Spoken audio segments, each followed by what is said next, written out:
Have you ever heard about a business deal so big that it just makes you stop and say what? Well, today we're diving into one of those. Yeah. Google just bought this Israeli cybersecurity company called Wiz. Yeah. Get this, for $32 billion.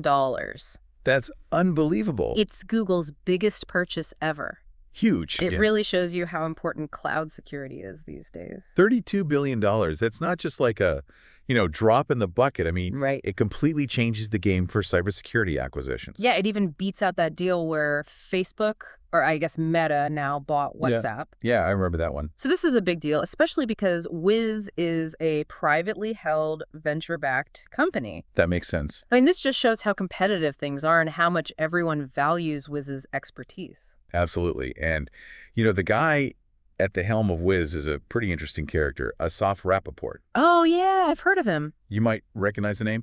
He's had a bunch of successful tech companies. Oh, yeah, he's a serial entrepreneur. Exactly. Like he sold his company, Adallam, to Microsoft. And you want to guess for how much? I don't know, shoot. $320 million.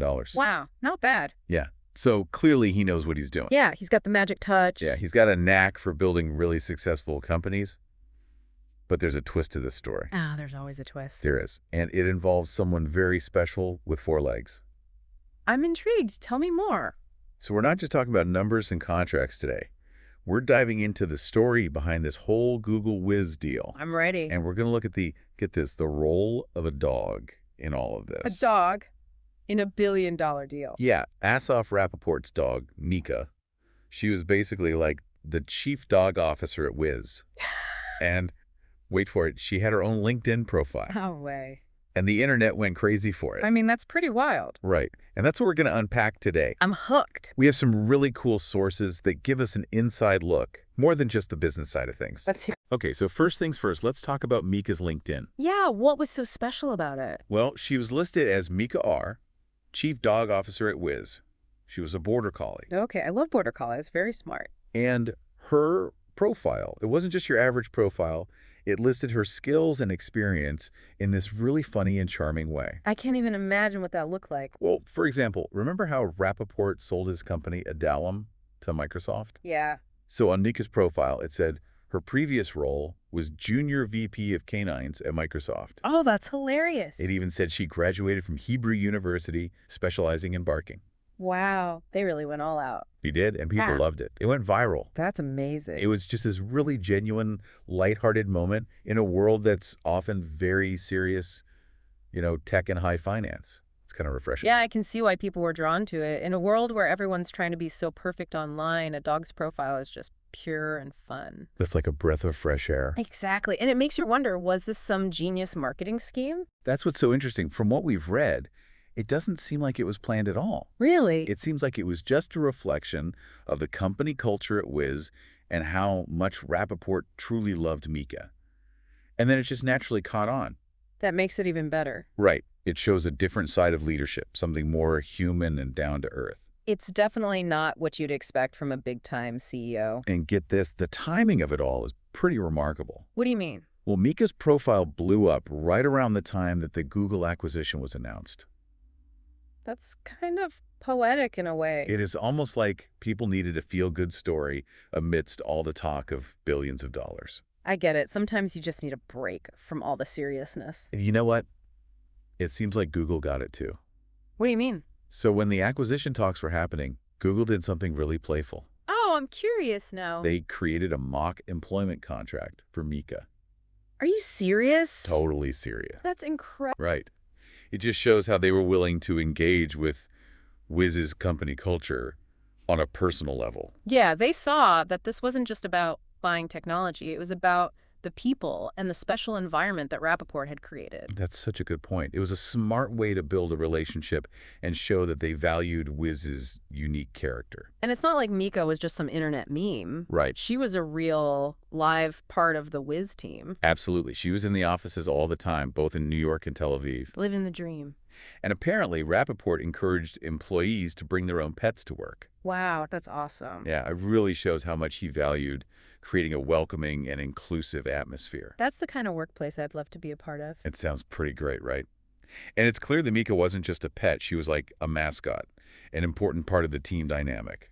I mean, come on, Chief Dog Officer. That's a pretty important title. It is. And apparently she had a great personality, playful, a real icebreaker in meetings. I can just picture her going around, tail wagging, making everyone smile. And her LinkedIn, it even listed her as a canine advisory board member at DAS.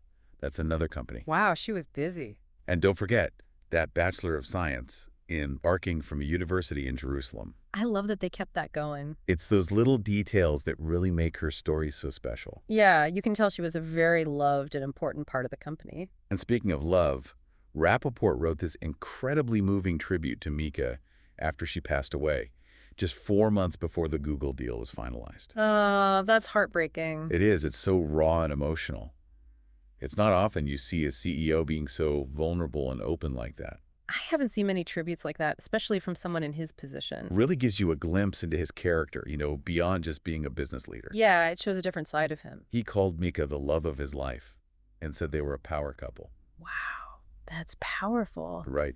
You don't hear that kind of language from CEOs very often. It makes you realize that these high-powered people, they have feelings and emotions just like everyone else. Exactly. They're not just robots focused on money and deals. So what kind of things did he share in the tribute? He talked about how Mika would always know when he was having a tough day. Like a true best friend. Yeah, and she'd just come up to him and offer comfort.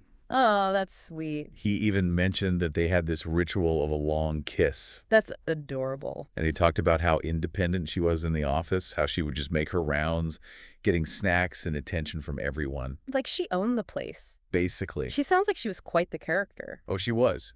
And he called her Beyonce. Beyonce. As in the singer. Yeah, because she always did things her own way. I love that. It's so perfect, right? Yeah. It really captures her personality. And it shows how much he admired her independent spirit. Totally. And he said that his proudest title was Mika's dad. Wow, that says it all. It does. It shows the depth of their bond. And it's kind of sad, knowing that she passed away so close to this huge deal. It is. But in a way, it makes her story even more impactful. Yeah, it adds another layer to it. Because it wasn't just about the viral fame. It was a real connection, a glimpse into the human side of this incredibly successful tech leader. It showed that he's more than just algorithms and business strategies. And that human element, it's something we don't always see in the world of tech and business, especially at that level. You're right. We tend to think of CEOs as these untouchable figures, all about profits and numbers. But Rappaport's openness about his love for Mika, it made him relatable, someone you could connect with. It probably helped him build trust in relationships, both within Wiz and in the wider business community. And it's not just about Mika. He seems to be a pretty down-to-earth guy in general. Really? Yeah, despite all his wealth from his previous companies and now this Google deal. I mean, we're talking billions of dollars here. He lives a pretty simple life. He rents an apartment in Tel Aviv and takes public transport. Wow, that's unexpected. Right. His friends say he values simplicity and convenience over fancy things. That's refreshing to hear. It goes against the stereotype of the flashy tech billionaire. Totally. And you know what they say about public transport in Tel Aviv? What's that? It's mostly because of the parking situation. Ah, makes sense. Yeah, it's those little details that make him seem so normal, so grounded. I like that. He's not afraid to live a regular life. But he does splurge sometimes, flies business class, takes his friends to Beyonce concerts. Well, he's got to enjoy his success somehow. Exactly, and it's cool that he shares it with his friends. So what about his management style at Wiz? Is that as unconventional as his personal life? Oh, definitely. He's all about casual attire, jeans, sneakers, T-shirts, nothing like the typical CEO in a suit. Sounds like my kind of boss. He encourages breaks, enjoys junk food, even listens to podcasts. Which podcasts? Ruthie Brodo's, apparently. Cool. It just creates this relaxed and approachable atmosphere, very different from this stuffy corporate environment. I bet that really helped foster that open and inclusive culture that Mika was also a symbol of. I think so. It shows a leadership style that's about connection and collaboration, not just hierarchy and power. So he's like the anti-tech CEO. Kinda, but don't forget, he has a serious background. He served in elite IDF intelligence units, 81 and 8200. Wow, those are some of the most prestigious units. And he worked at McKinsey before starting at Dallam. So he's got the brains and the experience. It's like he's got the best of both worlds, the sharp mind and the laid-back personality. Yeah, it's a pretty compelling combination. And family's important to him, too. Definitely. The sources say he talks to his mom, Zippy, multiple times a day. Oh, that's sweet. She's super proud of him, of course. I bet she is. It's just another reminder that he's a real person with real connections and emotions. Yeah, it's easy to forget that when you're talking about people at that level of success. And he's not afraid to speak his mind on political issues either. Oh, yeah, he's been pretty vocal about certain things. He's spoken out about surrogacy grants for same-sex couples and participated in protests against judicial reform in Israel. Those are some pretty big issues. They are.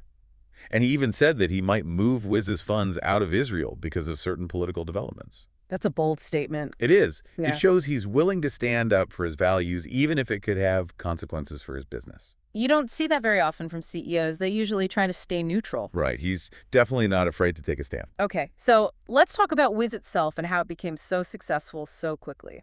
Founded in 2020, acquired in 2025. That's an amazing journey. It's a rocket ship. It really shows how strong their cloud security solutions are and how much the market needs them. And for Rappaport and the other co-founders, this deal was life-changing. Oh, yeah. They each had about a 10% stake in the company. So with a $32 billion deal, they're each walking away with about $3.2 billion. It's mind-boggling, right? Yeah, it's hard to even comprehend that kind of money. And as we said before, this isn't just any acquisition. It's the biggest ever in cybersecurity and the biggest ever for a privately held, venture-backed company. Bigger than WhatsApp.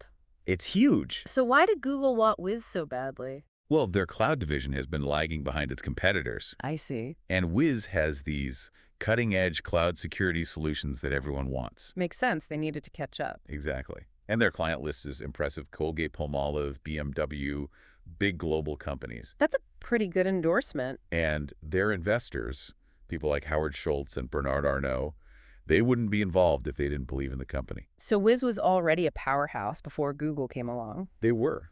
Mhm. And they had a really interesting internal structure. The 4 co-founders had equal shares and equal voting rights. That's pretty unique. It is. It fostered a really collaborative approach to decision-making. I wonder if that contributed to their success, having everyone on an equal footing. I think it must have.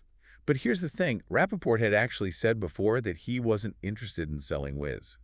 Really? But he ended up selling it to Google for a massive sum. He did. He wanted to build Wiz into the world's biggest cybersecurity company. So what changed his mind? Well, the sources suggest that the venture capital funds and other investors played a big role. I can see that. They want to see a return on their investment. And an offer like Google's, it's hard to say no to. $32 billion. I mean, that's a lot of euros. It's a once-in-a-lifetime opportunity for both the founders and the investors. So in a way, it was a business decision, but it was probably a tough one. I'm sure it was. There were probably a lot of emotions involved. I bet.